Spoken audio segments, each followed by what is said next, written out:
하나님 말씀은 신약성경 로마서 8장 12절부터서입니다. 로마서 8장 12절에서 17절까지입니다. 교독합니다. 그러므로 형제들아 우리가 빚진 자로 돼 육신에게 져서 육신대로 살 것이 아니니라.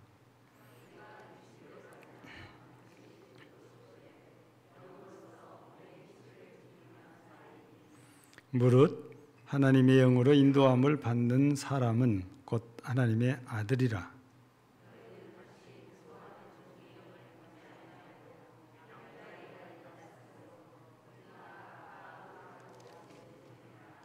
성령이 친히 우리의 영과 더불어 우리가 하나님의 자녀인 것을 증언하시나니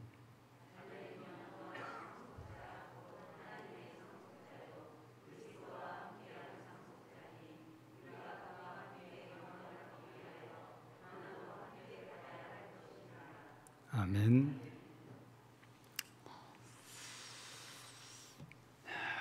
우리 성령 충만에 대한 얘기를 참 많이 듣잖아요.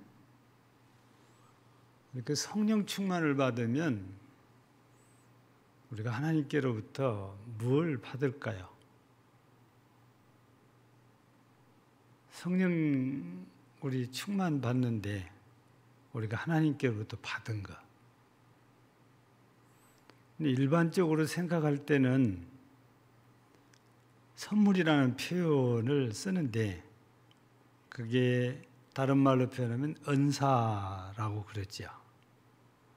그래서 성령 충만한 사람들에게 은사를 선물로서 주시기 때문에 우리가 이 은사를 말할 때 하나님의 은사라고도 표현하지만 성령의 은사란 말을 더 잘 사용합니다.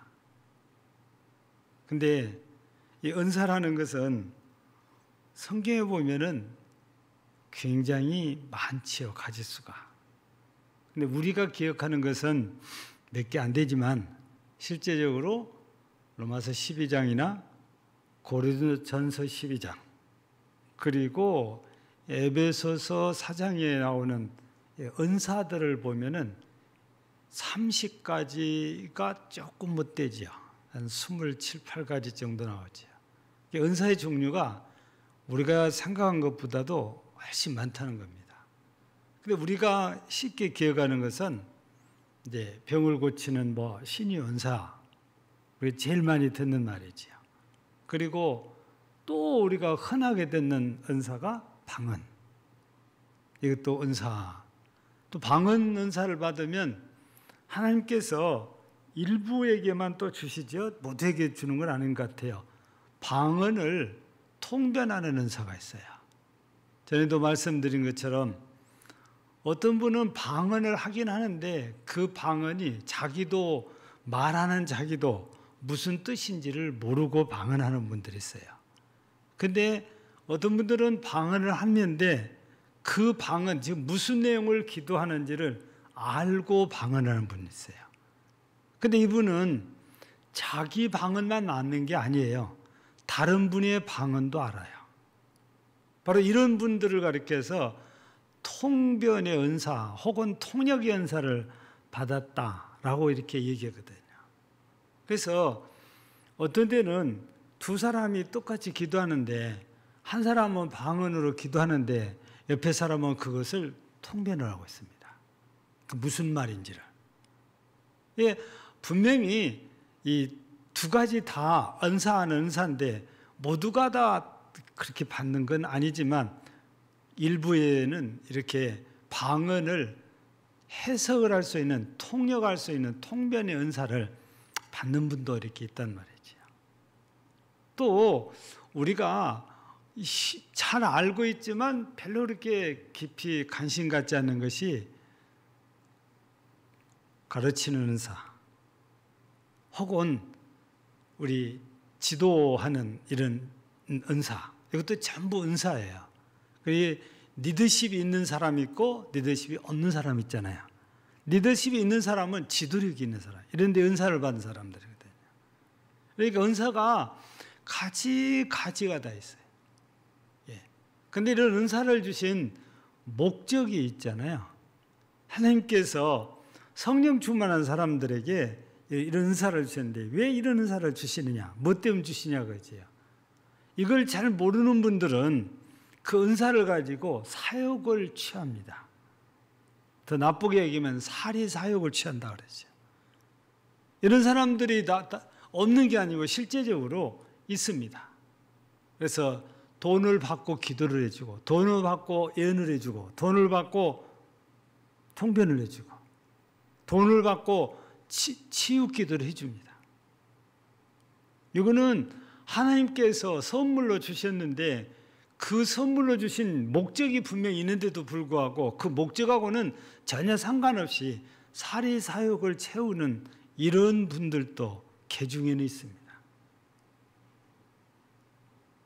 여러분들은 그런 걸 못 받았으니까 잘 모르시겠지만 우리 교계에서는 이런 분들 때문에 굉장히 시끄러운 때가 참 많았어요.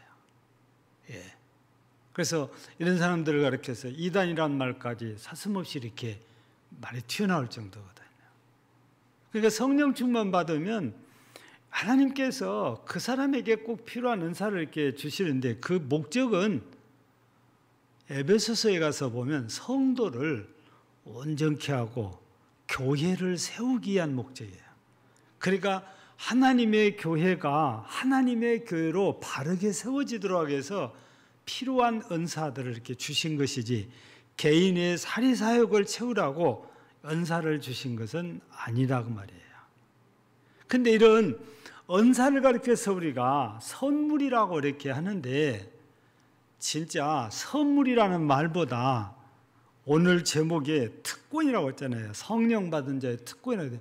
특권을, 그럼 선물보다 특권은 조금 더 강조가 이렇게 강한 거잖아요. 오늘은 우리 본문을 통해서 하나님께서 우리에게 어떤 권세, 이 특권의 권세란 말이에요. 이런 걸 주셨는지 우리가 또 잠깐 함께 살펴보려고 합니다. 오늘 말씀 가운데 우리가 12절부터 봤는데 13절 말씀을 보면은 이런 말씀이 소개됐죠. 너희가 육신대로 그렇습니다. 너희가 육신대로 살면 반드시 죽을 것이로되. 그러니까 성령을 쫓아 사는 것이 아니고 육신을 쫓아 살면 반드시 죽는다 그랬습니다. 근데 그 뒤에는 다른 말이 쓰였죠. 그 뒤에는 영으로서 몸의 행실을 죽이면 살리니. 그러니까 성령의 역사로 내 몸의 행실, 즉 육신의 행실을 죽이면 살리라 그래놨어요. 이 말 속에는 어떤 의미가 담겨지는 것 같아요? 하나님의 성령이 충만한 사람들은 자기 육신의 소욕을 누를 수 있다고 말입니다. 제지할 수 있다. 여기 쓰여진 말로 하면 죽일 수 있다고 말이거든요. 여러분 우리가 늘 기억해야 될 일이 뭡니까? 내게 성령이 강력하게 역사하면 육신의 소욕들이 전부 엎드립니다. 없는 것처럼 다 사라져요.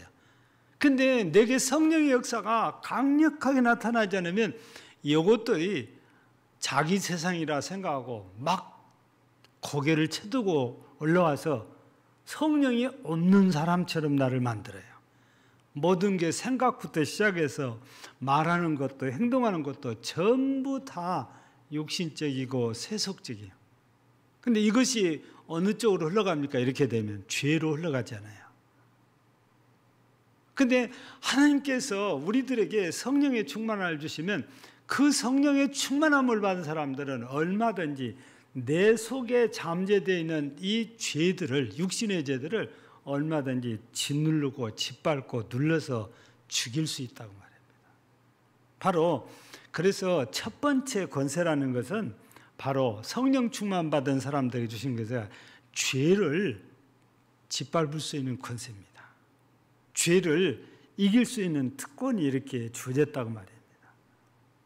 근데 우리가 성령의 충만을 받고 새로운 그런 모습으로 살려면은 옛것을 우리가 이제 없애버려야 되잖아요.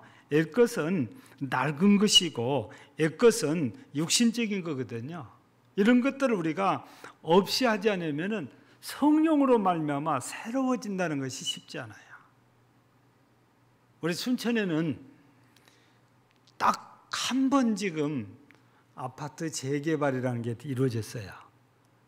오래됐죠. 그 아파트가 매곡 아파트가 이게 전부 다 헐어지고 흔적도 없이 사라진 다음에 지금은 새로운 고층 아파트가 이렇게 서 있잖아요.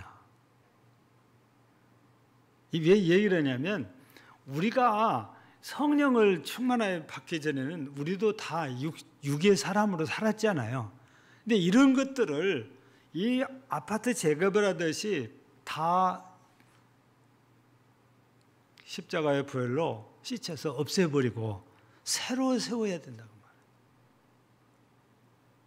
이거를 할 수 있는 힘, 이거를 할 수 있는 능력이 바로 성령에 있어요. 그리고 그 성령이 내게 충만하게 역사하면 내 속에서 이런 낡아 빠진 옛것, 육신적인 것들을 다 제거하고 십자가의 별로 씻은 다음에 그리스도의 터에 나를 새롭게 세우는 거예요. 이런 걸 할 수 있는 특권, 이런 일을 할 수 있는 능력이 하나님께서 성령 충만한 사람들에게 주어지는 첫 번째 특권이라고 할 수 있는 겁니다. 그러니까 죄는 우리가 참 싸워서 내가 이기기가 힘들잖아요. 근데 성령이 내게 충만히 역사하면 이길 수 있단 말이에요. 물론 내가 그런 힘이, 내게 그런 능력이 있는 거 아니고 성령의 역사에 따라서 그렇게 할 수 있는 거지요. 그래서 우리가 항상 성령 충만 받기를 기도하고 성령 충만함 받기를 사모하고 또 성경에서는 우리들에게 성령 충만을 받으라고 말씀을 하십니다. 또 우리가 성경을 보면 분명히 하나님께서 성령을 부어주신다고 그래요. 물론 아무에게나 부어주시지는 않지요. 정말 진실한 믿음을 가지고 사모하는 사람들에게 하나님께서 성령을 부어주셔서 충만하게 되어 이런 죄들을 얼마든지 이기고 살 수 있게 해주신단 말이죠. 이게 다른 사람에게는 없는 특권인 거죠. 또 하나는 오늘 말씀 가운데 보니까 15절에 무슨 말씀이 나왔냐면 너희는 다시 무서워하는 종의 영을 받지 아니하고 양자의 영을 받았으므로 우리가 아빠 아버지라고 부르짖느니라. 이렇게 되어졌습니다. 예수 믿는 사람들은 양자의 영을 받았단 말이에요. 그러니까 우리가 본래는 사탄의 자식이잖아요. 우리 에베소서 2장에 보면 우리가 공중의 권세를 잡은 이런 자의 아래에 있기 때문에 우리를 본래 진노의 자식이라고 그래요. 사탄의 자식을 말하는 거죠. 그런데 우리 하나님께서 우리를 불쌍히 여기시고 사랑하사 예수 그리스도 독생자이신 예수 그리스도 땅에 보내셔서 내가 지은 모든 죄를 대신 지시고 십자가에서 죽게 하시고 우리를 살리셨단 말이에요. 그리고 우리에게 부어주신 게 성령이에요. 이 성령은 그리스도의 영이라고도 부르고 거룩한 영에 대해서 성령이라고도 부르고 하나님의 영이라고도 부르거든요. 그러니까 우리 가운데 하나님의 영이 임하는 거지요. 우리는 이미 다 들은 말씀 가운데에 고린도전서 3장 16절에서 보면은 너희 안에 하나님의 성령이 거하는 전인 줄 알지 못하느냐. 너희가 내 속에 하나님이 계신데 성령으로 계신다고 말이에요. 바로 성령은 우리 가운데 임하고 있는데 우리가 성령의 영을, 성령의 충만을 받으면 그것이 양자의 영을 받은 거다 그 말이죠. 그래서 본래는 하나님의 자녀가 아니었는데 우리를 하나님의 자녀로 하나님께서 입양을 해 주시는 거예요. 우리나라는 전 세계적으로 입양을 많이 보내는 나라입니다. 지금도 그래요. 6.25가 끝난 다음에는 나라가 가난하고 어렵고 힘드니까 그럴 수밖에 없었다 손 치더라도 지금도 우리가 알고 있는 것보다 훨씬 많은 아이들이 해외 입양을 갑니다. 근데 그 이유 중에는 우리나라의 너무 까다로운 입양 정책 때문에 그러기도 해요. 아마 입양을 한번 해볼 생각을 가지신 분도 계실지 모르겠는데 우리나라에서는 입양을 하는데 엄청 조건이 까다롭습니다. 후회라도 뭐가 잘못되면 강제로 뺏어갑니다. 예. 근데 해외는 이런 모든 것들을 확인을 할 길이 없으니까 문서로만 보고 그냥 보내주거든요. 근데 우리는 실제 실사를 다 나옵니다. 입양을 주관하고 있는 기관에서 실사를 나와요. 내 한 달 수입이 얼마인지, 내가 살고 있는 집이 아파트인지 주택인지 전세인지 아니면은 내 건지, 자동차가 있는지 없는지 별의별 것들을 다 조사를 해요. 그래서 중산층 정도 되어야 입양을 허용을 합니다. 아무리 애가 예뻐서 키워주고 싶어도 이게 쉽지가 않아요. 예. 지금은 그 아이가 거의 고등학생쯤 되지 않았나 싶은데 예전에 미얀마의 김용욱 성사가 몇 달 된 아이 하나를 데려왔었잖아요. 길가에 버렸는데 제자들이 얘기하니까 그 아이를 걷어다가 집에서 이렇게 길에다가 자기 집에서 그러기가 너무 힘드니까 한국에 연락했더니 한국의 부부교사가 입양을 하겠다고 해가지고 절차를 밟아서 한국에 되는데 아마 전에 알기로는 곤양에 살고 있었는데 그 학교를 발령을 그쪽으로 받아서 왔나 봐요. 가지고 김용욱 성사가 전에 한번 만났죠. 근데 그때가 초등학교 몇 학년인가 그랬는데 몰라요. 한 7년 8년 지난 다음에 가서 보니까 떡애기 때라 전혀 몰라요. 물론 뭐 그렇게 어렸을 때 데려다 키우니까 본인도 양부모가 아니고 친부모처럼 생각하고 이렇게 잘하고 있는 거지요. 예. 이분들이 한국에서 어지간하면 입양을 왜 안 했겠어요? 근데 너무 까다로운 거지요. 근데 하나님은 우리를 양자의 영을 부어서 양자로 삼으시는데 그렇게 까다롭지가 않아요. 우리나라보다 훨씬 더 수월합니다. 조건이 뭡니까? 예수 그리스도를 주로 믿고 영접하면 하나님의 성령이 내게 임해서 내게 양자의 영을 부어주셔서 하나님의 자녀가 되게 해주시거든요. 예. 바로 우리가 하나님의 자녀, 양자가 된다는 것은 그냥 서류상으로만 이렇게 된 것이 아니고 하나님의 약속에 의해서 특권이란 게 주어졌는데 그 특권 중에 하나가 뭡니까? 오늘 본문에서는 아빠, 아버지라 하나님을 아버지라 부를 수 있는 특권이 주어졌잖아요.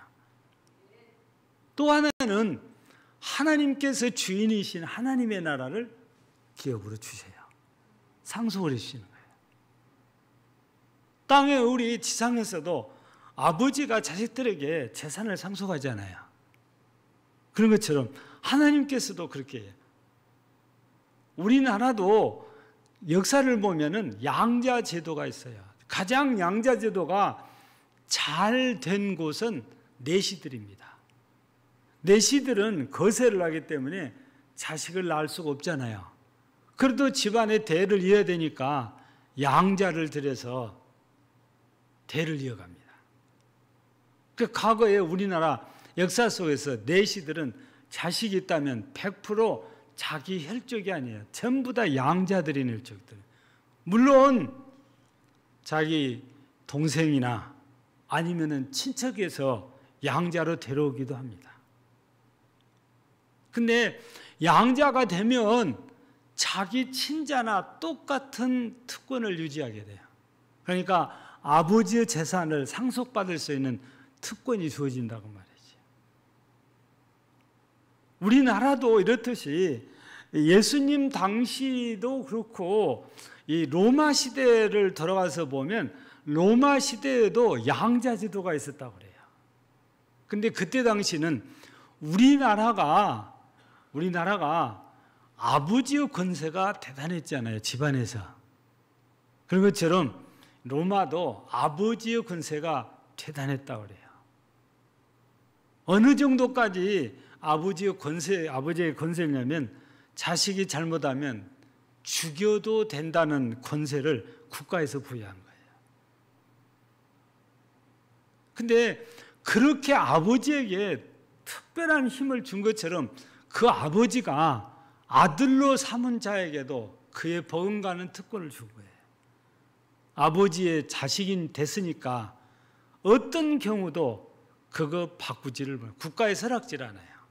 한번 양자로 선택을 했으면 죽을 때까지 그 집의 자식이에요. 그리고 재산도 물려받아요. 만약에 귀족이면 그 양자도 당연히 아버지의 귀족을 그대로 물려받습니다. 이런 특권이 주어지는 거예요. 그런 것처럼 오늘 성경에도 하나님께서 하나님의 영으로 우리를 충만케 하사 양자 삼으시면 예수님과 버금간 특권을 누리겠는데 그게 하나님의 나라를 주는 거, 하나님을 아버지라고 부르는 겁니다. 예수님께서는 어디까지 우리를 얘기합니까? 예수님과 함께 왕노릇 하리로다 그래요. 거기까지 허락을 하신단 말이에요. 양자가 됐다고 그래서 양자는 별것 아닌 것이 아니고 친자나 똑같이 대접을 받고 친자나 똑같은 특권을 누리게 되는 거지. 그래서 양자의 특권이라는 것은 우리가 생각하고 또 말씀을 들어보다 보면 대단한 특권인 거지요.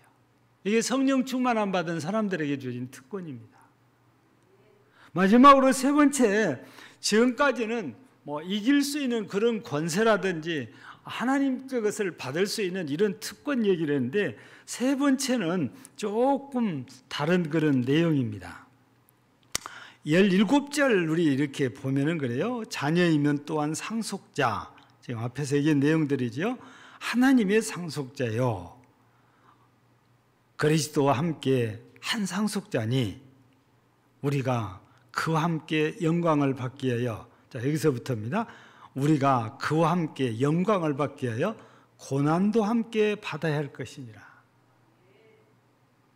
좋은 특권만 있는 것이 아니고 안 좋은 특권도 있는데 그게 아버지의 자식이 됐으면 아버지로 말미암아 어려움도 같이 당해야 된다 그 말입니다. 근데 오늘 말씀에는 예수님께서 영광을 이렇게 얻기 위해서 고난을 당했잖아요. 그게 우리가 잘 알고 있는 십자가의 고난입니다. 근데 그 십자가의 고난을 당하고 나서 후에 얻는 영광이 뭐였습니까? 부활의 영광이었잖아요. 근데 우리는 솔직하게 말하면 이런 고난은 없으면 하는 게 우리의 솔직한 마음이에요. 고난 없이 그냥 영광만 있으면 좋겠다는 것이 우리의 속내입니다. 근데 성경은 그렇게 얘기를 안 해요. 영광에 동참하고 싶으면 고난에도 동참해라. 그 얘기거든요. 그러니까 지금까지 예수님께서 우리를 특별히 이렇게 하나님의 자녀 될 수 있는 길을 인도하고 하나님께서 계획 세운 대로 우리가 예수 그리스도를 따라갔더니 양자의 영을 부어서 우리가 하나님의 자녀 되게 계셨는데 자녀가 되었으면 고난도 함께 받을 의무가 함께 주어졌다고 말이죠. 그냥 영광만 얻는 것이 아니고 고난에 동참한 자가 되었을 때의 영광도 함께 얻을 수 있다는 말씀이죠. 그게 오늘 17절에 보니까 우리가 그와 함께, 그리스도지요, 우리가 그리스도와 함께 영광을 받기 위하여 고난도 함께 받아야 할 것이니라. 그래서 우리 성도들이 잘 이해하고 함께 할 수 있어야 돼요. 어떤 분들은 절대 어렵고 힘든 일에는 함께 하려고 하잖아요. 교회가 어려운 일을 당하고 교회가 고난을 당하면 다 빠져나갑니다. 고난에 동참하지 않겠다는 거지요. 그냥 편하게 신앙생활하고 싶다는 거죠. 그런데 오늘 성경은 고난도 함께 받아야 된다는 거죠. 교회가 어려우면 함께 어려움을 극복해 나가야 되거든요. 교회가 어려운 일 당했으면 같이 어려운 일을 당하면서 어떻게든 이거를 이겨가야 되거든요. 나만 살겠다고 쏙 몸을 빠져나가면은 하나님께서 잘했다 이렇게 칭찬하는 것 아니다 그 말이죠. 고난을 싫어하고 고난을 거절하는 사람들에게는 죄송스럽지만 오늘 말씀을 따라 보면 영광에 참여한다는 것이 쉽지 않다는 거죠. 그래서 교회가 어려워도 우리는 늘 한마음 한뜻이 되어서 우리가 다 잘 뭉쳐서 오직 주님을 바라보고 간다면 주님께서 분명히 그 어두운 터널을 헤쳐나가게 해주거든요. 우리 자동차를 타고 다니다가 보면 참 터널이 긴 터널들이 종종 있어요. 저는 아직 안 가봤습니다만 이 강원도 쪽으로 이렇게 가다가 보면 터널이 진짜 10리가 문제가 아니에요. 그 20리 정도 되는 터널이 있다고 그래요. 우리는 서울 가다 보면 이 순천에서 완주까지 가다 보면 제일 긴 터널이 약 10리입니다. 예. 4km 정도 된단 말이죠. 정확히는 4km 못 돼요. 3,900 몇십 킬로입니다. 근데 그것도 한참 달리거든요. 근데 20리가 넘는 터널이라면 얼마나 멀겠어요. 근데요, 아무리 터널이 길어도 달리다 보면 밖에 나갑니다. 그런 것처럼 아무리 고난이 우리에게 찾아왔다 할지라도 우리가 잘 참고 견디고 있으면 지나가요. 분명히 지나가거든요. 그래서 우리 코로나 시국을 지나면서 많은 말들을 들었잖아요. 이때가 지나간다고. 근데 지금 와서 보니까 진짜로 코로나가 서서히 물러가고 있는 느낌이잖아요. 물론 아직도 오늘 아침에 발표된 것 보니까 10,000명이 넘더라고요. 근데 과거에 60만이 넘을 때를 생각하면 지금은 아무것도 아닌 거잖아요. 물론 몇천 명 나올 때 생각하면 엄청난 수지만 그러나 몇천 명 나올 때는 그때는 이 코로나가 무서웠을 때고 지금은 독감 수준으로 약화되었기 때문에 별로 그렇게 걱정을 안 하잖아요. 그렇다고 해서 코로나 조심 안 해도 된다는 얘기 아니에요.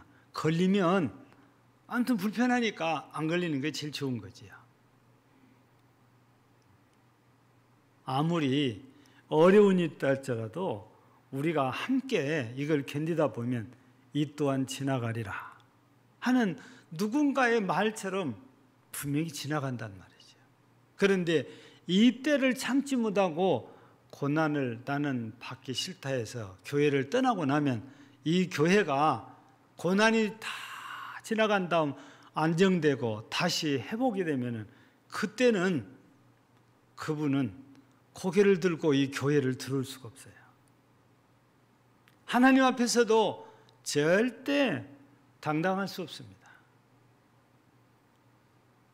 여러분, 바울 사도만 그렇게 얘기하지 않잖아요. 베드로 사도도 똑같은 얘기예요. 그리스도의 남은 고난에 꼭 참여하라고 그래요. 그래서 여러분, 어떤 경우에도 나 혼자 그냥 편안히 신앙을 살겠다고 어려울 때에 교회를 빠져나가는 이런 행위는 안 해야 돼요. 지나간 일이지만 딱 우리 건축 끝나니까 교회를 떠난 가정들이 몇 가정 생겨가지고 마음이 제가 많이 힘들었거든요. 근데 지나오면서 보니까 참 하나님은 우리 생각하고는 좀 다른 것 같아요. 그분들이 떠나가서 건축 후에 우리가 경제적으로 많은 짐을 져야 되기 때문에 많이 마음이 힘들었는데 하나님은 신기하게 그것들을 다 채우시더라고요. 이제 코로나가 와버려서 교인들이 예배를 불참하면서 그걸 유지를 못했던 거지요. 우리 그분들이 떠났다고 해서 이 건축 후에 경제적으로 어렵지가 않았어요. 하나님께서는 신기하게 채워주세요. 저는 이런 일들을 몇 차례 겪었지요. 예. 그래서 하나님의 교회는 우리가 어렵다고 그러지 하나님 편에서 보실 때는 그거 아닌 것 같아요. 그래서 우리는 어떤 상황이든지 이 자리만 꿋꿋하게 잘 지키고 함께하면 분명히 어려운 때가 다 지나가고 고난도 지나가고 우리에게 웃고 감사하고 박수치고 찬양할 날이 금세 돌아온다는 거지요. 그래서 여러분 이 하나님의 성령 받은 사람들은 고난도 함께 해야 된다는 그런 의무, 특권이 이렇게 주어졌어요. 좋은 것만 특권이 아니고 힘든 것도 특권이에요. 그래서 신학적으로 볼 때에 권세라는 용어를 쓰는데 여러분 봉사를 권세라고 그래요. 교회의 권세 가운데 하나가 봉사입니다. 여러분들 생각할 때는 봉사하는 것이 무슨 권세냐 이렇게 생각하지만 신학적인 입장에서는 그걸 봉사를 권세라고 그래요. 누군가에게 도움을 줄 수 있는 것이 힘이다 그 말이에요. 권세란 힘을 말하잖아요. 무언가를 가지고 있어야만이 아니고 우리는 주님이 우리 속에 계시는데 그분이 계셔서 이런 일들을 하기 때문에 그게 주님이 주시는 권세예요. 봉사도 권세. 그래서 우리는 항상 이 성령 받은 사람으로서 죄를 이기고 살아야 돼요. 왜냐하면 하나님께서 그 권세, 특권을 주셨으니까. 그러니까 우리는 하나님을 아버지라고 부를 수 있는 이런 특권을 받았지요. 그와 함께 하나님의 나라도 기업으로 하나님이 주시겠다고 약속을 했어요. 왜냐? 자녀이니까. 이게 특권이지요. 근데 이렇게 좋은 것만 있는 게 아니고 우리에게는 고난도 함께 해야 될 특권이 또 하나 주어졌다. 오늘 17절 말씀이세요. 그래서 여러분 어떤 것이든 우리가 하나님이 주신 이 특권을 잘 선용함으로 하나님께 영광을 돌리고 우리의 믿음을 세워가고 이 땅의 지상교회를 잘 세워서 하나님의 나라를 확장하는 일에 항상 함께하는 여러분 모두가 되기를 주의 이름으로 축복합니다. 하나님 감사합니다. 오늘은 성령 받은 사람에게 하나님께서 여러 가지 선물로 은사를 주시지만 또 다른 특권인 죄를 넉넉히 이길 수 있는 특권과 하나님의 자녀되는 양자의 영을 부어서 하나님을 아버지라 부를 수 있는 특권과 고난도 함께해야 될 특권을 주셨다고 하셨습니다. 우리 모두가 하나님께로 받던 선물도 하나님의 교회를 세우고 성도를 온전케 하는 일에 잘 사용해야 하듯이 하나님께서 내게 주신 특권으로 내 속에 역사하신 육신의 정욕들을 짓밟고 꺾어버리고 죽이고 꼭 성령으로 승리해서 하나님의 자녀로서의 합당한 삶을 살게 하시고 하나님을 아버지라 부를 수 있는 양자의 영을 부었음을 감사하고 자녀의 특권으로 특권을 누리며 살게 하시고 고난도 함께 함으로 영광도 함께 얻는 하나님의 특별한 은혜를 입는 복된 성도들이 되게 하옵소서. 오늘도 우리 하나님께 감사드리며 예수님 이름으로 기도하옵나이다. 아멘.